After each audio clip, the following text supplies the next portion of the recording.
Hi, thank you very much for giving me a little bit of your time. If you in the end find it wasn't worth it, please let me know. That's the only way I can improve. So what networks teach us about organization? So for a while now, I'm doing Agile for 18 years and Lean, Kanban, and other things. And one of the things I noticed relatively early is these things are all very nice and good if you have an environment in which people are open to change or willing to change, if your only problem is how the work works. But what I realized in most environments that I get dropped in, the problems are much deeper. And before you actually can get to something like a learning mindset or so, you have to understand the social environment. And so looking at it through the lens of networks has helped me start identifying things, helped me get something that Simon Wardley calls situational awareness. And as Wardley teaches us, unless you have situational awareness, you don't know what you're doing. You can't really make strategic plans. You can't check whether your strategy works, because if you don't have situational awareness, you don't understand where you're going, what your movement is.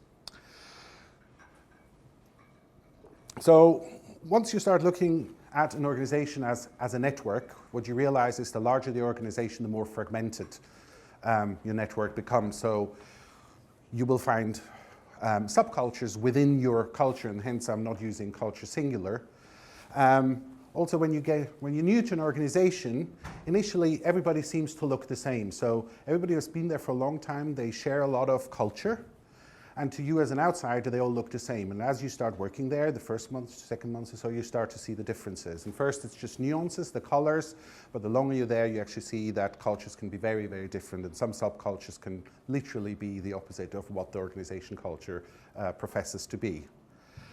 So networks fragment into subcultures, and these subcultures, they're all driven by shared values. So when you want to understand a subculture, we need to start looking for what value is the subculture promoting. What is dear to the people in the subculture? Why do they stick to this subculture? Why do they not give up their personal needs in favor of the bigger culture that we're trying to promote if we try to do lean or agile transformations? So a very important aspect of networks is their topology. And so this example makes it very tangible. So this is from a research from two guys called Utsi and Spyro, and what they were looking at is the community of people that produced Broadway musicals over a period of about 20 years. So these are musicians or writers or directors, etc., etc. And so the first thing they found is what is symbolized here in the black pentagrams is most of these people actually are part of a small team. This is a long-standing group, so think about a music band. Usually a successful music band has existed for years before you start to hear about them. So we can call them, in our terms, a stable team. They've been stable for a long time. They know each other well. They work with each other well. But when it comes to Broadway musicals, they have to start to go outside their own team, work with others. So let's say they're a band. They also have to work with writers and have to lyricists, for example, if they do songs or directors or dancers, choreographers, etc. And so that's what's illustrated with the white pentagrams and lines. So for each of the three areas of this Broadway network, in this particular graph, what you're seeing is a musical. So let's go quickly through the three areas. So you see, I need to explain Q. So Q is the measure of interconnectedness within this area of the network. So how much contact do you have with other people outside of your small little tight-knit band? So on the left-hand side, we see something low Q. So these are bands or groups of people that have hardly any contact with each other. So outside their little working group, they don't know the other people that well. They don't work very often with them. And so you can see in the white that only a few people are actually involved. And you see, so on the far side up there, you see just an odd person being connected. So these are these are people we might describe as loners or one-man bands or so, and they like to work on their own or in small little connections. Then we have medium Q. So here we see a bit more connectedness, but there's still a loose character to it. So these people seem to be cooperating, collaborating more often, but they still prefer a little space when they can get it. And then here in HiQ, this is an environment where almost everybody knows everybody. The way to best describe it is maybe like a cult. Yeah, it's almost cult character. And one of the symptoms that you see here is groupthink, or what we call meme copying. Somebody has an idea, somebody else says, oh, that's a great idea, and then within no time, everybody's copying it. Yeah. So whether we are, as a lean Kanban community, low Q, medium Q, high Q, I'll let you decide. Maybe we can look in a few weeks how many ideas have been picked up here and copied, and that will maybe tell us we're maybe high Q or medium Q. I don't think we're low Q, because we wouldn't go to these events if we low Q people. This is another way of showing networks, and this is probably how you most often see networks displayed. So there's a typical network graph. So what you see is the nodes are people, and the lines are how they are connected. Now, I will tell you what the graph is about, but if you look at these kind of graphs for any kind of larger groups, so to the untrained eye, they all look the same. So what you see is there are some clusters. Most clusters are more towards the center of the network, but there are also some clusters at the periphery. You see one up here, for example. And then you see a lot of people which are just loosely connected. So this could be a political party, and maybe the yellow dots are people who are unionists, and the other people are not. Or this could be the researchers at CERN, and the yellow dots are the physicists, and the other people are the other disciplines that are involved in CERN. And, sorry, I lost the plot. So all these graphs would look very much the same, and it's only when you start to look how these graphs change over time that you start to see a characteristic from one network being very different from the others. So this is from Christakis and Fowler. They did a 20-year study about obesity, how obesity spreads in networks. This is how it developed. So they started in 1980, and you see there's hardly any yellow dots. The yellow dots are the obese people, and the green dots are the not obese people. I don't know whether you heard recently the news that there are now more obese people on the planet than underweight. So this actually predicted that already. What they found is obesity spreads through a network like an infection. You also see the purple lines in 1990 and 2000 increasing, so that's the interconnectedness of people in different parts of the group. And so what Christakis and Fowler found is these people actually go and eat together, and because we naturally have a propensity, we have a preference for fatty and sweet foods, they reinforce each other's preference this way. So one thing we can learn about networks is that it amplifies shared values disproportionately. So in this particular case, the preference for fatty and sweet foods, and so hence we all become more obese. So how this works in a bit more detail, let me make this a bit more tangible to you. So I'm obese. So you all now have a 45% increased chance of becoming obese just by knowing me. Your best friend, who isn't here, has just increased chance of obesity by 25%, and the partner of your best friend, who you might not even know, never mind has ever heard of me, has a 10% increase of obesity. So what Christakis and Fowler found is in social networks, influence reaches about 3 degrees of separation. I don't know whether you know the law of Kevin Bacon. The law of Kevin Bacon says we're all separated from Kevin Bacon by 6 degrees of separation. So that's a friend of a friend of a friend of a friend of a friend of you will know Kevin Bacon. You just need to find the right chain, and you get to Kevin Bacon in 6 hops, and that's for everybody on the planet. So another word for what characteristics these networks is small world networks. If you want to go in the literature, that's your Google keyword. Another way how especially social networks, or specifically social networks, organize is pecking order. So pecking order, when we look at animals, can be quite brutal. So I have chickens at home, so hens for eggs, and the pecking order has nothing to do with the productivity. Yeah, so actually in my flock, absurdly, the most productive chicken, hen, she's at the bottom of the pecking order. Pecking order can be seen, you go and give them some treats like corn or so, which is something they just get special. You can see who goes and picks first. And so if that very productive hen tries to get early to the corn, the other hens will try to chase her away. She has to wait till everybody else is happy before she's allowed to see if there's any corn left, even though she's the most productive chicken. So pecking orders are actually just a way how we're perceiving status. And status has nothing to do with how we from the outside look at the group. Status is something that the group agrees by itself, what values matter to them. So when we look at organizations and subcultures within organizations, what we have to keep in mind is that these are driven by status. So this is a very simplified version of an organizational chart, obviously, and we can make that a bit more concrete by putting lines in it, and you can see the reporting lines. So this is a pecking order. What this is actually attempting is the top of the tree, tries to enforce their cultural values, the pecking order they would like to see across the organization. But as we learned from Christakis and Fowler, if it's more than 3 degrees, it stops working. So in the purple area, suddenly people who are lower than the top, maybe these guys, have more influence on these guys than the top guy. Equally, if you have enough levels, sometimes actually you can have people from the bottom having more influence on certain areas, at least of your network, than the people from the top. Social influence doesn't care about job title. As I said, status is something that a social group decides on their own what value they're driven by. So a little example from something I experienced. I was working in this large organization. I was asked to look at the delivery stream, which was particularly slow. So compared to other delivery streams, when we tried to get work through that delivery stream, it was incredibly slow. So I started to get to know these people that were working in this delivery team. And I found this little group of 5 people, and they were a QA function. So they had a few things in common. So all of them were working in the organization for over 10 years. Some of them were there 20 years. They were all subject matter experts in the field that we tried to do delivery in. And they were all sitting together. So they even when we moved facility and location, so they always made sure, for some reason, they always ended up sitting together.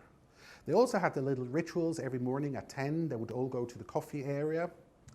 And then you would suddenly see that also some other people regularly join them for coffee. And then you find out, okay, so all these people, they worked together in a team 10 years ago that was usually successful in a delivery. And so they kept ties together. And so they wouldn't just go for coffee. So once a month, normally they would go bowling. And most of them were godparents of each other's children. So you start to realize, oh, my tribe is not just my QA function, it's distributed through the entire organization. And then I learned something else, that at the Christmas party a few years ago, this senior manager of my little group, he made sexual advances to one particular member in the group. And everybody of these friends, all these friends knew about this. So this particular group managed to have leverage, not just because they were domain expert, but also because they had social leverage on that particular manager. And this is how they made sure that they wouldn't be split up.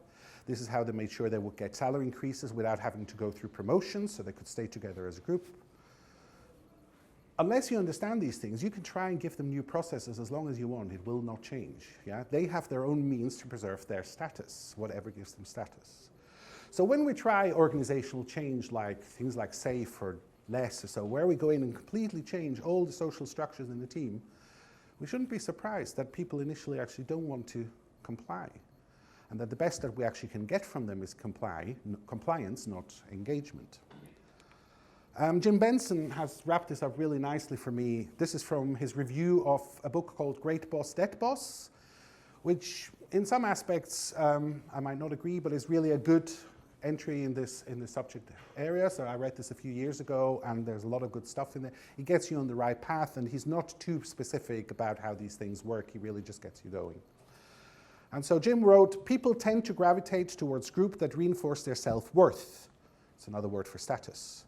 Traditional business structures tend to rigidly group people, and by doing so, people identify with smaller groups of their own design rather than their larger corporate or office group.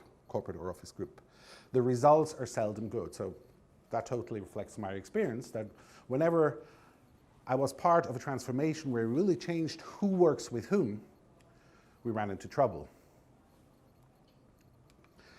Another pattern that you might find in an organization is what I call the hero pattern. So if you have read the Phoenix Project, think about Brett. So people can be very benign in their attitude, how they are heroes. They think they're enabling people, but as the Phoenix Project teaches you, just the fact that they're constantly busy with solving problems that only they understand makes them a bottleneck. And by that, they're actually a load on the organization rather than a benefit. That could also be an agile coach. So you go into an organization as an agile coach, you're supposed to work with a team, you start to figure out, yeah, the team's problems are really also outside of the team, you start to build links. You sort of create these connections to enable the team, but when you leave, that all falls into itself, and often people revert to the way they worked before you were there. The worst kind of hero is what I call yesterday's hero. So he's holding up the fort on Legacy Island. So think, for example, a digital transformation, and you have your old systems, and there's this expert, and he says, oh, I'm too busy keeping the old system going, I can't help you with building your new system. The reason is that he had a lot of status in the old culture. And now we're going digital, and all what generated his status is taken away from him. And so he will stick to that island as long as he can, and probably rather than join the new culture, when you really destroy the island, he will leave. Discussions already with people, does Kanban do this? I don't think it does it by default, but if you do it right, it will do this as well.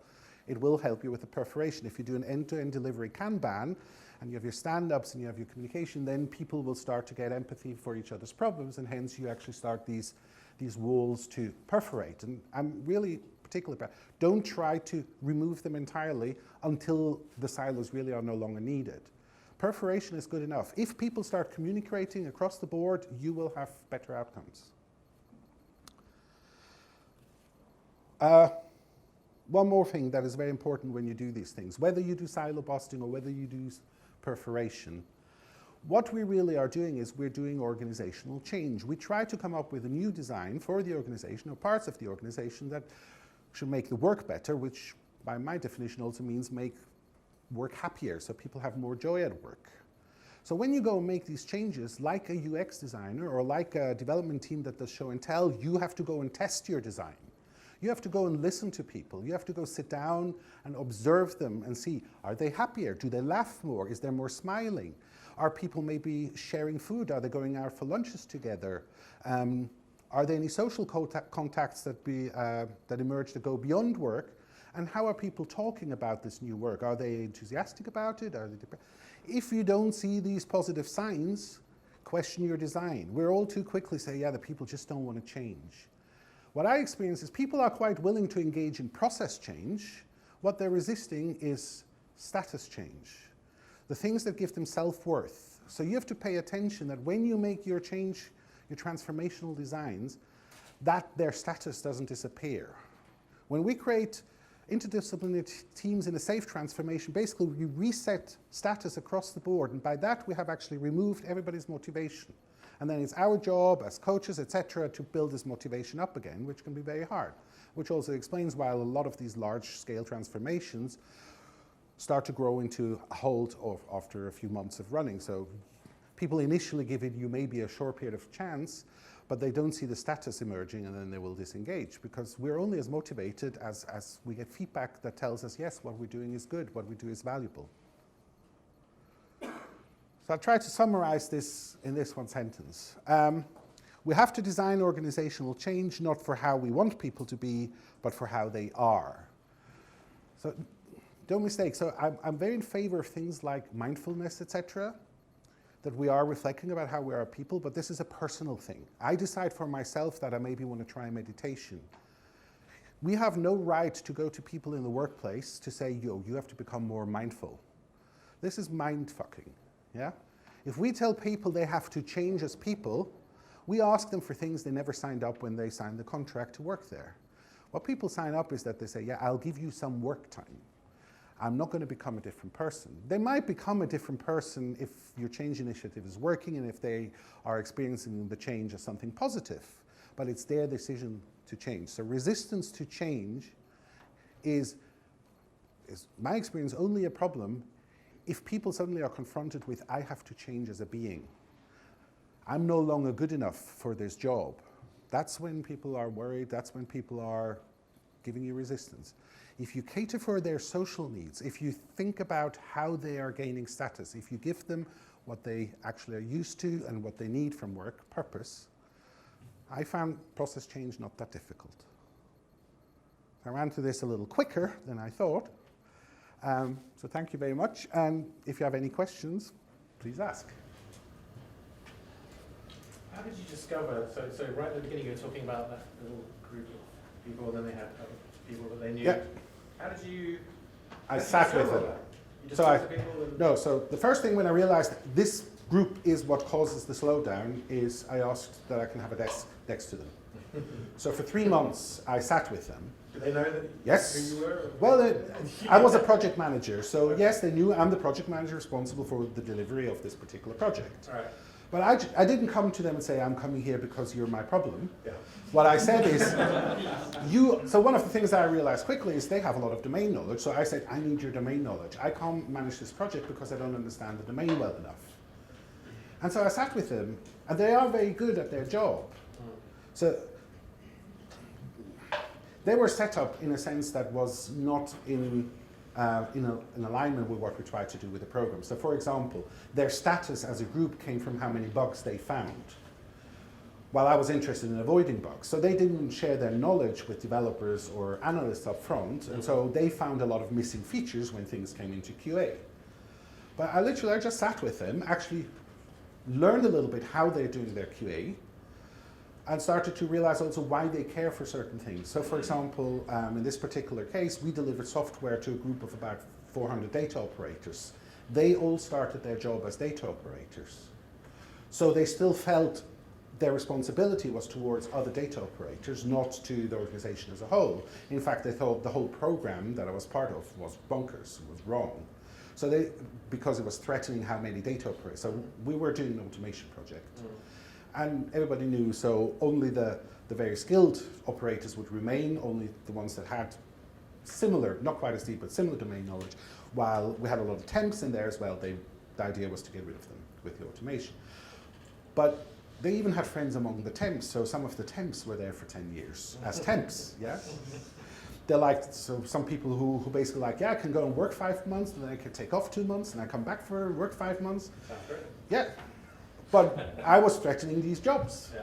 So they didn't want to help me initially, but because I was sitting with them and started to participate in their tea ritual, I would bring donuts, etc. So at some point they started to see me as part of their group. Not, I think, consciously ever, oh yeah, now he's one of us, but at least they didn't see me anymore as hostile, and I could see how they work. And by seeing how they work, I would also start seeing people who they interact with, etc. So you have to be a little, so if you have to do these kind of things, you need to have the attitude of an ethnographer, we say these days. Yeah. You have to study the people whose jobs you try to change. If you don't care for them as individuals, if you don't empathize with them, whatever you're going to do, it's not going to work. Yes? Sorry. You said they managed to gain leverage Yeah. as a result of an unwanted sexual advance. Yes. Did you have to deal with that? No. You didn't? No. So once I understood that line manager was a problem, so I was instructed to work through this line manager. Right. And I would have these discussions with him, and I would explain my lean and agile thinking, and he would say, oh yeah, this is great, we really should try this. And then about 2-3 weeks later he would come back, yeah, the team doesn't quite like him, they see problems with it, and so we're not doing it. And I never really understood what was happening, because even when I talked to the individuals in the team and explained them how I think things should work better, they said, oh yeah, that makes sense, let's try that. They were resisting instructions from him to change, more than instructions from me after I sat with him. So basically I just worked. So once I started sitting with them, I got them to do what I needed them to do much easier, and I just ignored the manager. Yes, Mike? Have you looked at techniques for building networks, triads for example, those kind of things? Is that something you use? I have looked at them. I wouldn't say I feel competent enough yet to explain these things. But yes, so anything about network, yeah, I probably have my nose in it, here or there. Yes? How did Three Amigos help you building networks, and how did you sustain such approaches? So as I said, the first thing, if you want to make these things happen, is you have to create the slack for them to take place. So in principle, the Three Amigos started as a thing. So I didn't actually change the process anymore. I just started to do Three Amigos before we would do a particular, let's say, feature. Yeah. So we had a new feature that had to go through the delivery stream. I would just make sure everybody had half a day initially, and I would just get them all in a room and say, here's what superior manager thinks we should do next. And I let them all have a go at it. And so let them, for example, say why they think we shouldn't do it or what problems they anticipate. But then I would keep doing these, let's say, every Monday morning. So I had the Slack that I would have everybody in the room Monday morning, maybe for an hour, maybe for 2 if necessary, and we would talk through particular problems that we experienced doing the work. And it was really the sort of thing that a business analyst usually would do. And so unsurprisingly enough, the business analyst was the one person that was the most worried about the three amigos because she was losing status. Because suddenly she wasn't the holder of all knowledge anymore. The team itself, so the group itself, was able to communicate the knowledge to each other. But a positive outcome for her, she was promoted to project manager soon after. So you need to create the Slack, you need to create the opportunity. But if you get people in a room and you give them a concrete problem to talk about, that they are all knowledgeable about, they have domain knowledge, they have understanding, they just want to talk. Early days, yes, some would be cagey about how open they would be, but the more often we did it, the more normal it became, and so they actually started to open up. It's also, as long as you work in silos and you never really have personal encounters with the people whose work you're working with. So like I said, QA actually hardly ever met any of the developers or testers that worked up front before then. Once we did the Three Amigos, all these people became real. So in social groups, for example, there's this mechanism of externalizing the enemy.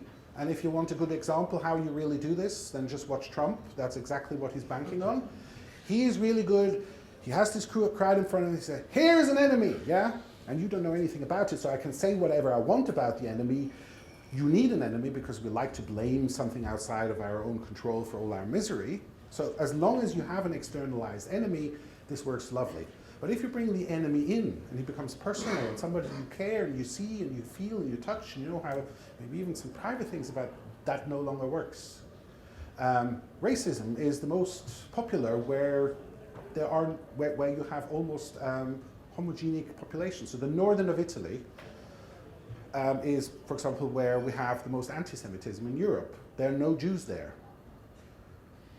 This is a typical external enemy. So you bring the enemy in, no longer works as an external enemy. We can't help ourselves. Once you work with people, you talk to people, you start to have empathy. Answer? Yeah, thanks. Any other questions? Okay, thank you very much.